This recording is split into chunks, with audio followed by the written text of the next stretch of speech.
Welcome to the 5th edition of the Unconsumed podcast. If you're asking yourself, wow, you've done 5 of these, we are equally as surprised. Yeah.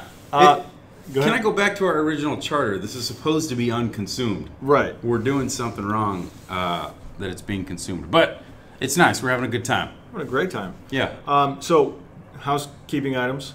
We are not in podcast outlets yet because of the fact I've never done this before, which means I don't know exactly what I'm doing. Yeah. So when I submitted to iTunes, I didn't have an audio-only version. They won't take video and audio together. So apologies for that. I'll get that worked out this weekend, and hopefully we can be in those outlets in a audio-only capacity. But keep in mind, you won't get to see our scruffy faces audio. You can imagine them. Yeah, well, which will be nice. You sound a certain way, Chris. I do sound a certain way. I think I sounded really nasally. Well, I would say between the two of us, you were lower on the nasal score. All right, great. Love it. We got some fun stuff today. Definitely. You wanna No, go ahead. Tell the viewer what we have. Yeah, so basically what we have is we're taking a little more lighthearted topic track today, and that is there are all of these sayings that are out there, like one in the hand is worth two in the bush, stuff like that. Yeah. And what's funny is that people say these things and they have no idea what they mean, but it means something in the receiver's brain, and it's just been done enough times where people kind of get the gist, but there's no reason around like why they would know that. Yeah. The history behind it or whatever like that. So we have like several of those that are things you've heard before, but maybe you didn't know exactly what they meant, and then the history behind them. And so we're going to play a little game of testing Chris to see if he knows. Yeah, this will be fun. You can play along with me at home. You're going to give me some of these. I'm going to see if I can decipher the origin and what it means. Right. And you can sort of play along at home. That'll be fun. Yes. And then after that, speaking of phrases that are commonly used, we have a list in true Lee and Chris fashion of things that you should stop saying. Right. Things that are said out there that are silly, don't make sense, that I just don't want to hear anymore. Right. So, after watching this, you need to immediately cut them from your everyday vocabulary. Quit it. And so that will inevitably lead into our reoccurring theme, which is what's annoying us this week. This week. What's annoying Lee and Chris this week? As always, and by always I mean last week and this week. Right. That's how we'll conclude the podcast. Awesome. Fun stuff. Let's do it. Okay. So here's a few things I dug up that are things that you have definitely heard. Okay. Yep. And you're going to guess what it means, and I'll tell you if you're right or wrong, and then you can guess on the history if you like, or I can just read it off. And by the way, the first one that we mentioned, right. A bird in the hand is better than two in the bush, or right. is equal to two in the bush. You know where that comes from. I don't know where it comes from. But do you know what it means? Yeah, it's better to have one secured than chances of getting two. Yeah, and it actually came from the days of falconry, when I guess they would nest in the bush, and that's where the eggs were. So, yeah, you have 2 falcon eggs, but I've got one that's actually, producing right now. Really? So that's where that comes from. I like that. Yeah. If All right. you like that too, you're going to get more of it right now. We got one under the belt. If you didn't think that was fascinating, then you can fast forward. Yeah. Okay, so number 1, bite the bullet. Yeah, I think I do know where this comes from. By the way, for our viewer, I have not read your list. Yeah, we rarely exchange notes beforehand. So I believe this is an Old West term when there was about to be some kind of painful surgery. Like, I got shot, you're going to have to amputate my arm. Right. I would literally bite on a bullet to clench my teeth like I might a piece of wood so that it didn't bite my tongue off or something like that. Right, that's exactly it. It's accepting something difficult or unpleasant is the meaning of the term. Yep. It doesn't say, I wasn't able to find whether that's an Old West term or a World War II term, because bullets have changed pretty significantly between those times. Because I know for a fact in the Civil War they used wood, like a roll of wood. Right. Because the musket ball isn't something you couldn't bite on a ball. Right. Right. So, it had to have a cartridge. There was no anesthesia in emergency surgery or in battle. The surgeon made patients bite down on a bullet to distract them from the pain. I guess the tongue staying out of the way in this episode would be pretty beneficial to your future. You don't want to hack that thing off while you're getting, your leg cut off below the knee. No. Okay, hey, 1 for 1.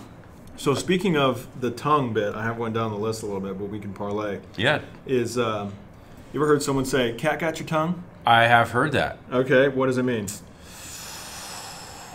I don't know. You don't know what that means? Well, I know what that means. That means, what does it mean? you can't. Oh, you don't have anything to say, or Right. you're gun shy about speaking up. But I don't know the origin of, and I can't think of how that would have come about. Okay, so this is apparently some throwback to Egyptian culture, where if you were caught blaspheming or lying, they would cut your tongue out and feed them to cats. Wow. Right? So when you have nothing to say, they're like, "Oh, did the cat get your tongue?" Right. And Wow, so, like, that's a pretty literal takeaway. horrific. That is horrific. I had no idea. So that's I'll use that differently going forward. yeah. Say it only when you really mean Yeah. it. Knowing what it means now. How about this one? Blood is thicker than water. Well, it generally means familial ties. So, if we're brothers, blood is thicker than water, meaning, our bond is more important than another's. Right. That's how it's used. Blood is thicker than water. Right. But I don't know where it comes from. Yeah. So there's two breakdowns for this one. And Maybe one it is- has to do with water rights. Maybe not. Thinking about, like, if there is water on the land, which, in the times of land acquisition. Is the land time over? Well, we're not acquiring land like This we is the once were. land before time. Yeah. But if you had water on your land, I mean, that was Pretty what big it's deal, all about, yeah. right? You could irrigate, you could essentially irrigate. Dig a well. Right. So I think water rights on land is pretty important, and maybe it goes back to like a struggle between family and land rights. Right. So this one is interesting because when I hear the term "blood is thicker than water," I think your family ties are closer than what your friends' ties or people outside of the family are. Right. So like those are somehow in my brain characterized as water. That's the relationships. water. But that isn't it at all. Oh. In ancient Middle East culture, blood rituals between men symbolized bonds that were greater than those of family. So they're saying like, like there's these crazy, like you've seen like blood brothers Yeah. when you're little kids. Yeah. That was always kind of weird, but that's what that harkens to. So they're actually saying that those ties are stronger than family ties. Correct. Not So, the like- 80s sitcom. That's to say that you could have a friend or someone that could become closer than a family member. Okay, interesting. So start using that right. The other one is blood brothers because of history of war. Like people would die in war together, and then the survivors would be united by that bond of them facing death together. Oh, yeah. And so that is blood being thicker than water, which I guess is all other relationships in the phrase. Okay, So good. Yeah. How about this one? Break the ice. Well, obviously, break the ice means, to kind of like cut through the tension. Right. I wonder if it has to do with, I'm thinking of a cocktail party where I'm going to break the ice to make cocktails because you used to have a block of ice, not ice cubes from the tray. So break the ice, make Okay. some cocktails, everybody takes a drink, releases the tension. When you said that, I thought you meant like there's a room full of people I don't know, and in order to break the ice, I need to say something to some of them. And the icebreakers are funny things Yeah. or interesting things. Well, that's how we're using the term. Right. But the literal, like, where did it actually come from? Oh, where it comes from. Okay. That's what I'm thinking is Okay. that it came from, getting the party started by mixing up some cocktails with some broken ice. And it doesn't look like I'm right. No, you're not right at all. Okay, well. Well, It's pretty good, though. great effort. I'd say that these are all internet answers. Yeah, so potentially they're not right? No, these are right, but like you could have wrote the article all the same. Oh, right? good So point. it's Yeah, like- that's true. Yeah. So this says before the days of trains, cars, or port cities. Mm-hmm. So before countries could take a boat and cross the ocean, which I guess this would date back to like BC almost. Okay, well, yeah. So in order to get to the next settlement over, you'd have to cross a river. And cities that had enough trade in that kind of range would have to cross frozen rivers. And if you did it, you'd have to do it in a boat. You'd load up a boat with your stuff because you're not a seafaring people yet. You have to create a path to this other place. So breaking the ice is kind of the initial pathway to the other folks. Okay, that's good to know. I did not know that. Yeah. I would not have thought that. I do like the fact that a lot of these are much older than I thought they were. Yeah, you're right. Very, very old. So, like, usually you hear these the things. Egyptian like, cat tongue. right. Yeah. It's like, how would I have ever known that? Or like, cat got your tongue doesn't make any sense right now. But if you throw it back long enough away, start like, oh yeah, I know what that means. How about this one? Butter someone up. Oh, that's a good one. So butter someone up, meaning to ingratiate yourself to them, get them worn down a little bit, get them a little happy before you spring up some bad news on them. Right. But I mean, maybe it has to do with serving somebody food that's rich in butter, and that makes them a little happier. That's your guess for the historical? That's my guess. I don't know, unless it means to rub butter all over somebody to grease them up. No, so ancient Indian custom, and I don't know if this means Native Americans or this means ancient Indian. Right. Involved throwing butters of clarified butter at statues, so I would assume India. That would make sense. The statues of gods to seek their favor. So they would throw butter at statues of their gods. Yeah, and it would. That's like what the term comes from, because apparently the gods wanted butter. That's interesting. That seems like a waste of good butter. Well, I think you're right, actually. I wonder if like, guys go in there afterwards and they're like, man, I've been needing some butter. Let me get it off this. So the next time I butter someone up, I'm just going to heave a stick of Land O'Lakes at them. Right, yeah. And then if they get mad, I'm like, what's the deal? I'm trying to gain favor. Yeah, I'm gaining favor. I consider you a god. How about this one? This one I threw me off a little bit. Caught red-handed. Oh yeah, caught red-handed means you like hand in the cookie jar sort of thing. Maybe it has to do with this was instituted when people were stealing something that was hot, and so it burned like iron or something like that. And so as you stole it, your hand became red. That's not right. Well, it's closer than what I thought you were going to say. Okay. Because my thought was, caught red-handed means like you murdered someone and there's blood on your hands. That's good too. But that's not it. Okay. What it is like during the Middle Ages. No, that's wrong. This is pre-Middle Ages. Would be to say if you stole someone's donkey or something, the only way to be sure that you had taken it away from someone is that while you were butchering it, there was still blood on your hands. It's like the time between now and when you ate it that you had to be considered the perpetrator. That's the statute of limitations, is how long until the blood was washed off. Exactly. That's a great way to call it. The statute of limitations is like till you can wash your hands. Yeah. Okay. If they can't like get blood on your hands, then they're going to be like, hey, he clearly did not steal your goat. He's just a guy with meat. He has no blood on his hands. Exactly. That's it. Now, so I thought that was funny. You catch him red-handed, come let me know. Yeah, then we'll have a talk. Okay, that's good. The blood makes sense. I should have gone that route. Yeah. The statute of limitations. That's pretty funny. Eat humble pie. Well, yeah, this is sort of eat humble pie. I don't ever use this, but I have occasionally. You've used that as a phrase? Well, it's like that interchangeable with like egg on your face, or like, oh man, I'm like, oh, I was totally wrong. I feel stupid. I shouldn't have said that. Right. You know, I was wrong. Right. But I don't know the pie reference. Yeah, so in the Middle Ages, and this is the one I was thinking of last time. They were eating pies back then? Well, yeah. So have you ever heard the history of pizza? Like, no. Pizza was invented in Egypt, and the idea is it's bread that allows you.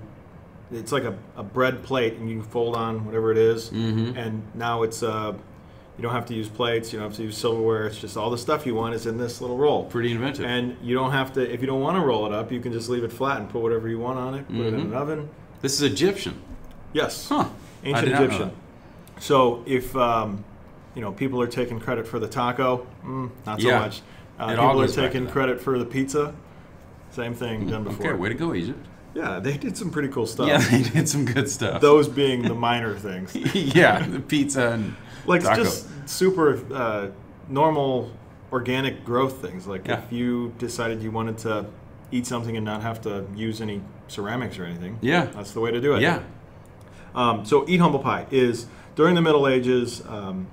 They would hold these feasts, and the most honorable guest would get the choice cuts of the meat. So, like, we're sitting at a table. We're sitting at a very long table today. We are. This is a long very table. medieval-like. Yes. And then the plates of meat would be tossed to the people that are the most high-ranking. Yeah. And then the people that there wasn't enough for, they would have the entrails of the animals. Like mincemeat Yes, pie. made into a pie. Like, think shepherd's pie. That's where that comes from. Yeah. Ah. It's just whatever's left that's edible, Yeah. baked into a pie.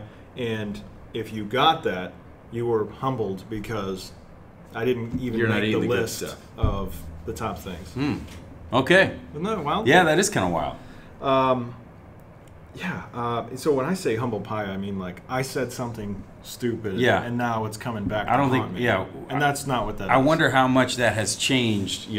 Because that's nowhere near what it's. It's basically being sort of put in your place. Humble pie. Right. That's exactly Yeah. what it is. But that could mean Yeah, it could That go too, along with yeah. what you're saying. okay. It's not professional to have your phone go off during the No, podcast. it's not. Mine hasn't. You're a professional. Clearly. How about this one? Go cold turkey. Yeah, so go cold turkey, meaning to quit something without going back to it at all. Right. So if you're going to quit smoking cold turkey, I'm not going to have another cigarette. Right. So to quit something abruptly. Let me think. I don't know. This is one of those things where if you guess, you'll be way off. Good. So you'd have to eat humble pie. Yeah, okay. Regardless right, of what you say. People believe that during withdrawal, the skin of drug addicts or narcotics users becomes translucent, or your blood thins to the point where you can kind of see through, which is the same kind of dynamic. I don't know if you've ever bought a turkey from the store, Yeah. unwrapped it. They say that it turns more like that. Wow. So that's what So they're referring it's to. the physical look of your skin as you are coming off of something like that. Yep, going you through look like withdrawal. a cold turkey. So you look like a cold turkey. Wow, that's interesting. I had no idea. Yeah. I thought it had to do with like Thanksgiving leftovers. No, that is it, man. Okay. I guess if you try not to go back to the original meeting, you could see what it had gone to or like had Yeah. meant in different times. Maybe Thanksgiving pops No, in. I think you're right. Cold turkey. But yeah, that is what it means at its absolute most oldest records. Interesting. Okay, so that brings us to our next topic. Is that those are the only ones we have? Well, that's But that's a good 7. list. Yeah, I got I think one of them right. I got the first one right, and I was feeling really good about myself. Do you have any favorite like things to say? I like the cat got your tongue now. I think that was interesting, and I have a cat, so Right. I'm going to use that quite a bit. I love the saying "robbing Peter to pay Paul." Yeah, I've heard you say that. That's a classic one. So that I would imagine that has a biblical reference. It does. And what's the biblical story there? Well, the biblical story would be like two guys that are on the same mission. What does it benefit you to take from one guy trying to do the same thing and give to the other guy who's trying to do the same thing? But this didn't happen in the Bible, or No, there's no, not no. like a story where that happened in the Bible. No, not at okay, all. got it.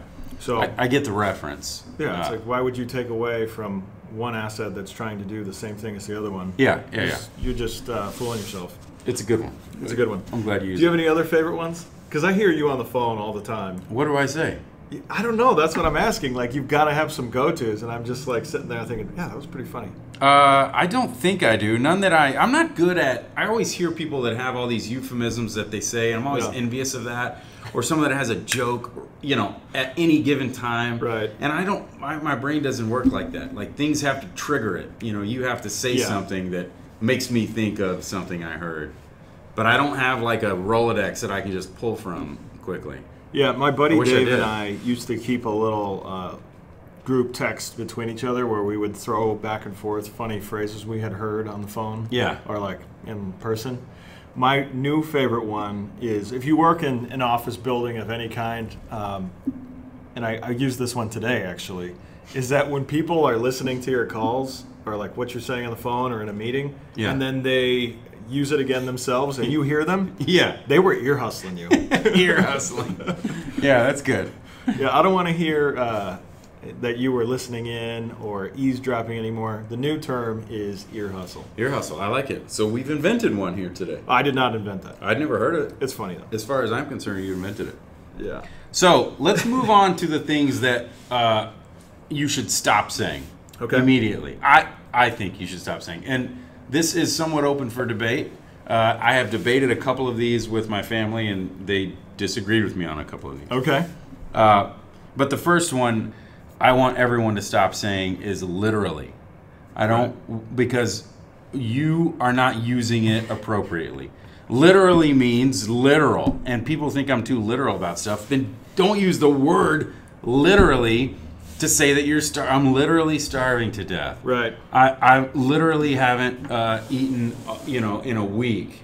No, you figuratively are starving. You are absolutely not. I've never met someone who's actually literally starving, but I hear people say it all the time. Right. So I don't even trust that people can use it right, so just don't use it anymore. Let's just not use literally. Just say you're hungry. Right. I used to have a buddy that would say, if he was trying to say something, like where other people would say literally. Right. He would come up and be like, I'm real, real hungry. And I was like, that's way better than saying literally. It's better, because you can be real, real hungry. Yeah, and he'd come home. We was a neighbor when I had roommates, and he would say, it was a real, real good time. Yeah, real. I like that, real. Better than... Because real good time doesn't get the point across. Right. Because that's what people are trying to say when they say literally. Yeah. They're trying to add emphasis, right? I literally want to kill myself right now. Like, I want to call somebody. If I hear you say that, I want to call 911. Right. Because you are in imminent danger of killing yourself. Mm-hmm. Oh, you weren't being literal? Oh, sorry, the cops are here. Don't say that. Sorry, you got to go away for a week. Yeah, hey. You should say, I'm real, real bummed out. Okay, that's my first one I want people to stop saying. Literally. Okay. I don't trust that they can use it. So here's my, this doesn't fit into our jargon talk so much. That's okay. I, as a grown man, hate it when people tell me to go to sleep. Who tells you to go to sleep? It's like, it'll be like 9 o'clock and I'll be watching a show and my wife will come up and be like, you should go to sleep. I'm like, no. My mom texted me last night and she was like, what are you doing? And I was like, I don't know what I was doing. And she was like, you should go to sleep. I was like, no, I don't want to go to sleep. I want to stay up as long as I can. Your mom doesn't have like a lifetime of ability to tell you to go to sleep? She has complete authority to say whatever she wants from here till all time. Especially go to sleep. Like, that's a very mom thing to say. I think you should relieve her of that. Everyone else, I agree with you.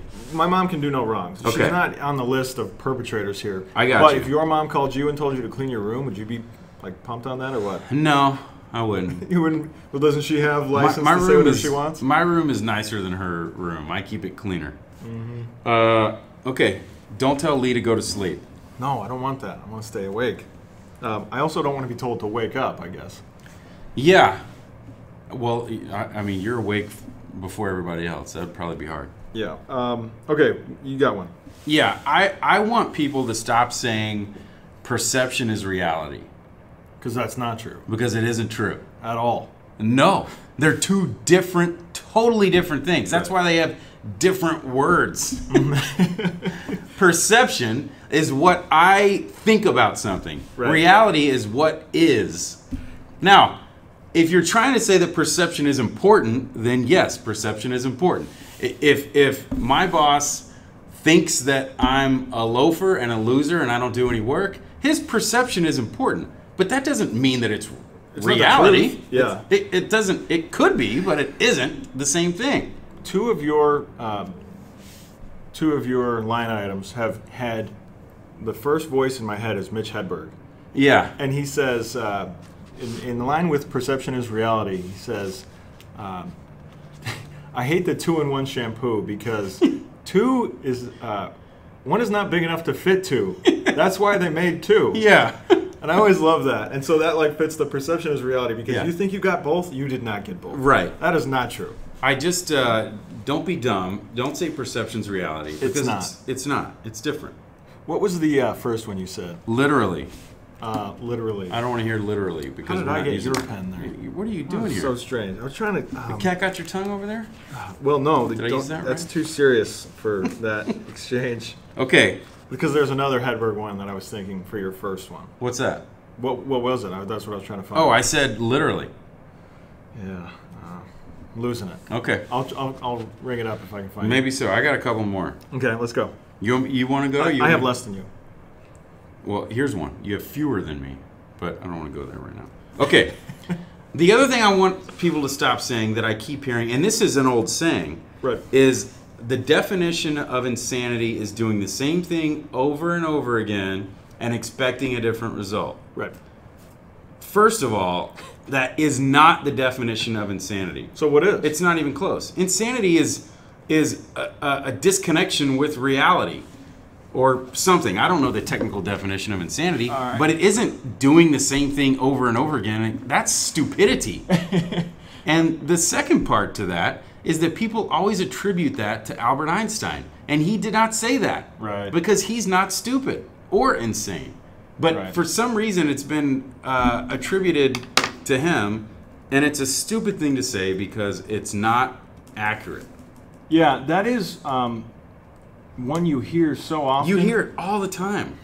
1 second here. That's the definition of insanity. No, it isn't. Look up insanity.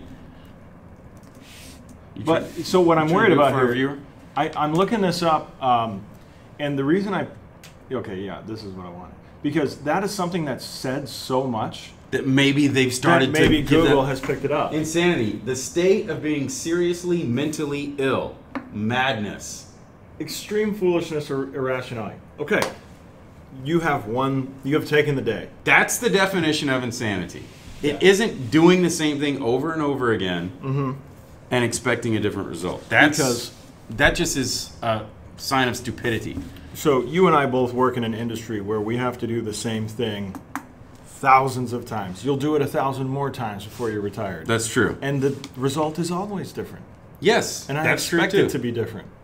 So we're insane. Yes. By popular definition. Like I'm not out there like eating my shoe in the middle of the freeway with my shirt around my head. We've been vindicated by Merriam-Webster. That would be insane. Okay. Funny. There's 3 of mine. Okay. You have another? Yeah, I have any business jargon on the earth, right? So when I was in college, and I think I've mentioned this before, there was a kid in class who used the word synergistic.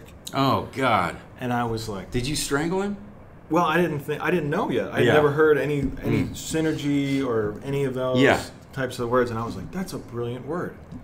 And then the first day I walked into a real corporate environment, I was like, anyone that says that needs to die.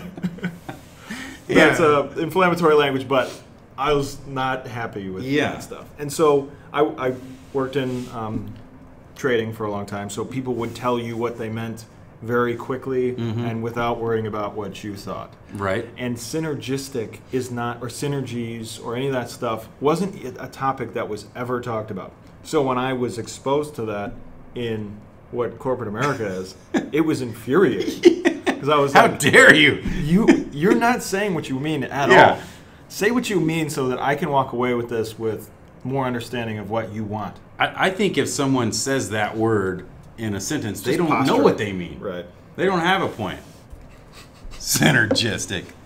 Here's another jargon word that I hate to hear. And now, I think this is in the realm of it's been incorrectly used so much that now it's just like, okay, now it's a word. Because I think it actually shows up in a dictionary now, and it shouldn't. And that word is incentivize. So I hear this all the time. The root word is incent. That's the verb. You incent some behavior. incentive is the noun form of that verb. I am going to provide an incentive. So to get to a verb form of incentive, you don't add another syllable. You have to break the rule twice to get where you're. So now it's incentivize. It's just incent. We want to incent the right behavior. We don't need to incentivize it. What incents you, Chris? Talking to you, Lee. Oh, well, hey. If you do my job this month, I'll do another podcast with you. Yeah, okay, yeah. So I got more business jargon. Please. Drive me insane. I would just prefer incent, not incentivize. Yeah, I'm on board with that. Okay. I don't know if we're going to win over the world on that track because it's just ingrained enough and it's not big enough of a change. No, we're changing the world today. Let's do it. Get it done. Stake in the ground. Ping. People say ping when they mean they're going to like send you a message or call you or something. I'll ping you. A ping is when you send out a message to someone's computer and just to see if the line is live. Right. And like SMTP ping. Yeah. Or like you can ping a phone line. But it's just it's like a beacon. It's just like, are you there? It's like a sonar thing. It's to see if the system is responsive. It's not communication. It's not dialogue. It's not if I'm sending you a message, I want you to respond. Right. Or I want you to pick up the phone. I'm not just seeing if you're still alive. Yeah. So I don't like that. Another one is, and this is, if you work in an office, you've heard this 10 times, probably in the day that it is today, is I'll take that offline. Yeah. Hey, if you don't want to talk about it now, and this kind of relates to, you're not telling me what you mean thing. Yeah. And so if someone says, oh, let me check. Right. We'll talk about it later. Synergistic. Right, but then there's an evil opposite to this, which is when you're on in a meeting where every topic is given full entertainment, right, in front of everybody, and nothing is taken offline. Nothing is moved to the side, or people will respond to things that they don't know for 15 minutes trying to find it. I agree. That's a good one. I have another business one then. For you. Okay. And I started hearing this early in my career, and people would come into our group and do these trainings, and they would say something very simplistic and mundane, and then they would follow it with, "Does that make sense? Does that make sense? Does that make sense?" And it infuriated me because to me it sounds like you think I'm stupid. Right. Like you just said something really basic, and then you asked me if my stupid brain could figure it out. Right. Like, yeah, I got it. That's a dominance play. You said it, I heard it, I got it, move on. Yeah, that's a big time dominance play. And so I've, when I'm in conversations and I've caught myself saying that before, either I am thinking this person doesn't understand and I need to go slow so I'll pick it up, which is condescending. But then the other time I've found myself saying that is I'm trying to catch up my brain so that I can continue to, and it's just like a placeholder. It's a filler. It's like an Right, it is. It's a business filler. Right. And I'm sure I've used it too, but we gotta quit saying it. Yeah, because its other uses are really condescending. Right. And especially if that person, the only time it's valuable is if that person really doesn't follow what you're saying. Right. And they need to go back over it. But how many times does that happen? And the number of times you ask that, 1 out of 100? No, actually, I didn't catch that. Would you go over that again? Right. That doesn't ever happen. Yeah. Well, rarely. That's all I have. I got those. You have any more? I got one more I want people to stop saying is prefacing something with needless to say. Then don't say it, right? Yeah, don't say it. Save me the time. We're going to save people so many. I'm saving you so much time. If somebody says needless to say, just turn around and walk away.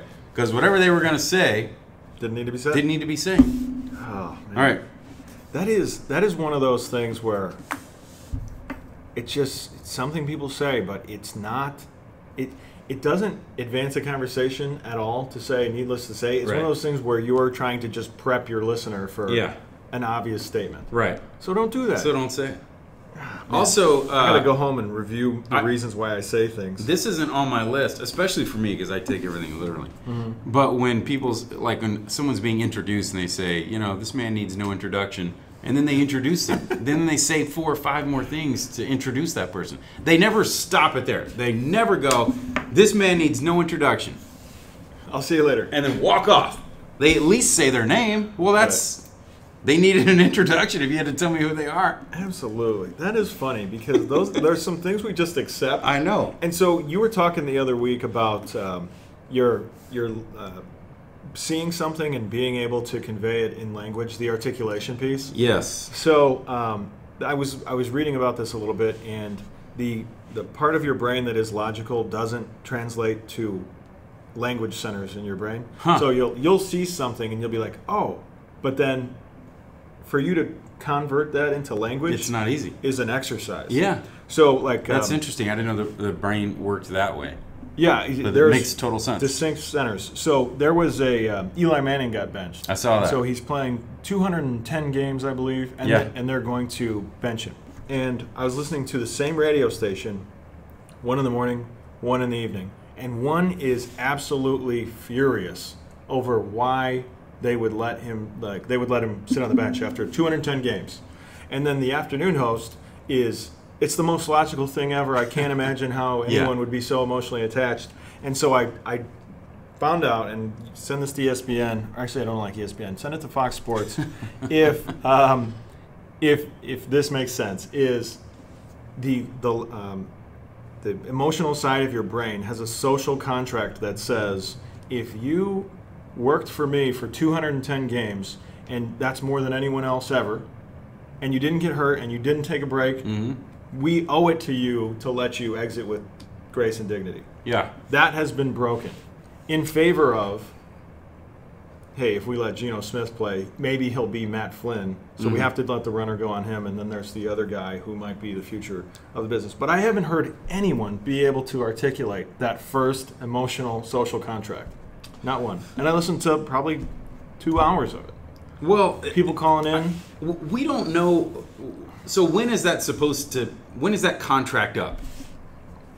All right. So the contract is up. Well, because let's say it was up last season. He's stunk for a while. They've not been good for a while. They should have let him go between seasons then, or to another team, so he could continue to start. Well, I'm not really worried about his streak. What I'm saying is that they're 2-9.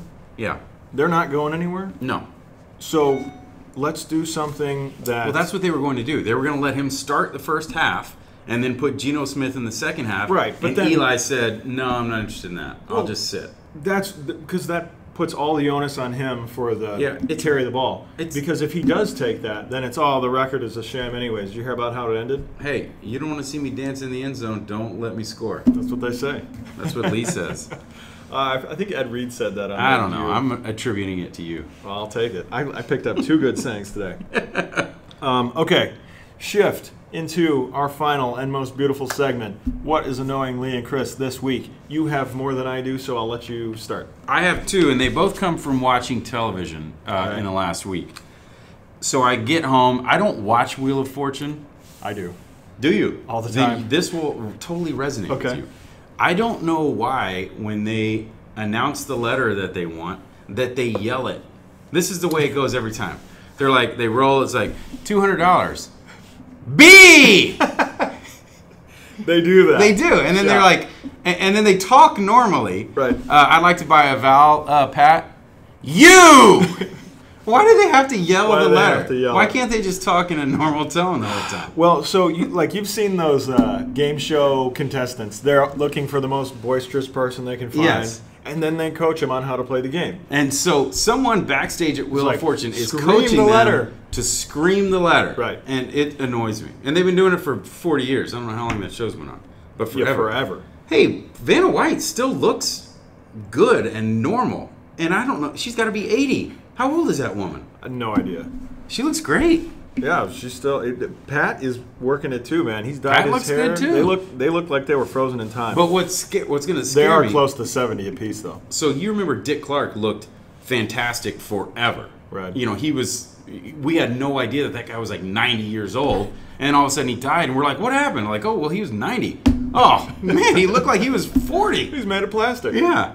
Yeah, that's funny. So my beef with Wheel of Fortune is I'm watching the game so that I can play along. Like, I don't care. Yeah. Well, I pick up like someone who I want to win, and then we'll see if I'm right at the end. My wife and I watch the show because that's when the kid goes down. Yeah, I like it. So my beef with Wheel of Fortune is I'm trying to solve the puzzle, and they keep on showing the people when they're showing the puzzle. Yeah. So it's like, I'm going to lose if they're getting more time to look at the puzzle. This isn't fair. Exactly. They need to do like a split screen. Right. That would be pretty money. If I could give me like a window caption to see the kids spinning the wheel, right, and let me continue to watch. I'm trying to count the spaces, and then they flip back to Pat, and he's like, "This is some guy from Pennsylvania." I was like, "I don't care about the guy from Pennsylvania. I want to see the puzzle." Yeah, they should totally do a picture-in-picture. Well, I think it makes more sense. You have to think that's come up in the 40 years. Absolutely. And they're like, nah. I think they are. I think TVs have grown now where they could take advantage of that, because if you go back 10 years, TVs in general aren't big enough to do picture-in-picture. Yeah, I'm not talking in the 50s when my grandmother watched it. I'm talking like even early 2000s. Yeah, well, now they're big enough. Let's take care of it so that you have a better experience. My thing that annoys me is, so as a result of this podcast, I've been on Twitter more because people say stuff on Twitter. Because you're such a big star now? No, because I went from like 500 followers to like 300 to like 320. Oh, whoa! So big deal. No wonder you're like not sleeping. Right, because you got all these extra DMs. So I like Twitter is hilarious to me because it's like a game of steal the bacon. And I attribute this to like an ideological echo chamber is the term. Okay. Where you will go with your Twitter handle and then say something critical of someone that thinks the opposite of you, and then you go back into your group of buddies and you're like, hey, say something to this guy over here because we're on the same team, and then he goes on defense, and it's like, I didn't get the bacon, but we started the exchange, and then they come over the top, and then everyone, if you watch one of these threads, they die out. The way I've seen it is they die out in a couple days. Mm-hmm. Everyone has said like the most crazy thing they can say, and then it stops. Yeah, and they're like, "There's nowhere else to go. You're all idiots." Yeah, and so no one in this interaction has gained anything at all. Yeah, only so that you can go back to your little huddle of people that think exactly the same thing as you and be like, "You think the same thing as me, don't you?" Yeah. Cool. Let's keep it that way. Yeah, we're right. Yeah, totally. Hey, there's another one, Jump the Shark. You know where that comes from. Fonzie. Okay, yeah. Some people don't know that. It's from Happy Days. Yeah, so I had a buddy, and you know him. He used to wear a leather jacket to work. And I called him Fonzie, and he was like 23, 24. He didn't know what that was. No idea. And so, but he does, that same guy does like at-home projects now. Mm-hmm. So I called him Bob Vila, and he knew what that was. Yeah. He's still on TV. Is he? Bob Vila, probably. Bob, This Old House? Working it out. All right. Do you have any more? I got one more thing that's annoying me. Perfect. This week, and it also comes from television. I don't like when I'm watching like a Chevy commercial. Okay. And it says along the bottom, real people, not actors. Right.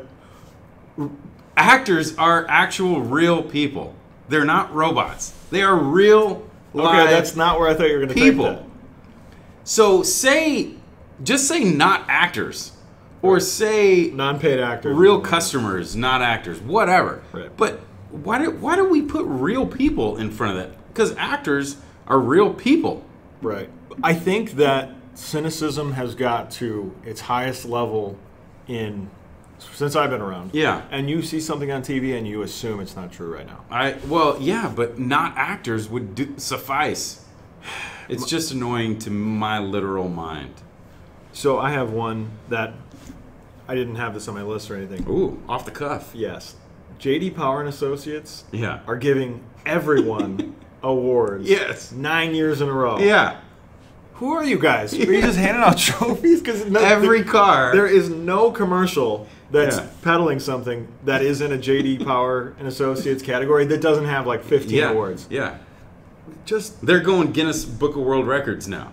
It's I don't know. What, Where what does that Guinness even mean? Book of World Records will for a little bit of marketing money, Right. they'll go verify. Yeah, this is the most pieces of bubblegum ever chewed in one room, and they put it on TV, and they'll give you a certificate that you can put on the wall. It's just ridiculous. Yeah, that is a wild one. So we'll have some new ones for next week. I appreciate your time. Do you have any closing thoughts? No, this was fun. All right, guys. We'll see you next week. I got to complain for like 50 minutes. It's perfect. Yeah, Chris is a world-class complainer.